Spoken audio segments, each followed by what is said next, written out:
Hey guys, this is TEPCO Cycle Repair. Today I'm working on this is 7.5 horsepower Briggs and Stratton, and I wanted to show you something. I've already changed it in this, but I'll show you what's going on. Basically, this engine would run. You don't have to run with the choke on it to get it to run, and if you ran it for a long period of time, you couldn't turn the choke all the way off and eventually die. What I want you to look at here is the float height. All right, this float height here is the way that it's supposed to be. All right, see how the float level is even with the O-ring here, the gasket for the bowl. All right, what I want you to do is, if you're having problems, is pull the float bowl off. Okay, I got the float bowl off there, and what we're talking about today is that little red O-ring right there. Okay, that O-ring sits down inside where that float needle sits, and what will happen is what I want you to look for is that when you pull the float bowl off, your float will be sitting up like that. All right, and that's as far as it'll go down. If this is as far as it'll go down, what's happened is that the new fuel. Let me pull this off for you here. Okay, the new fuel has swelled up that O-ring down there. All right, if I can get the light just right, I'm not sure, but if I'll be able to get it for you here. But basically, inside that hole right there,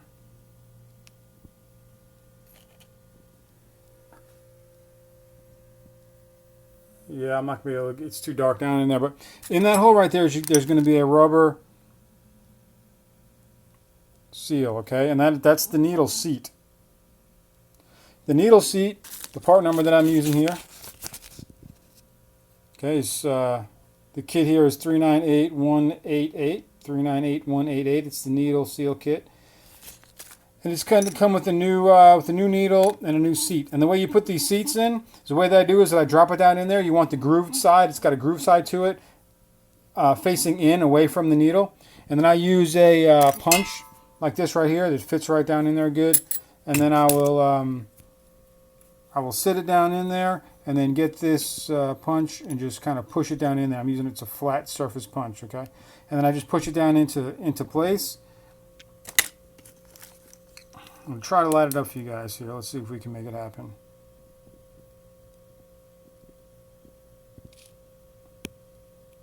Oh, there it is down in there. You see it? Red. There it is. All right, it needs to be sat all the way down in there. You can just about see it right there in that picture. All right, but what happens is that gets swelled up from the ethanol fuels, and when it swells it up, it raises your float.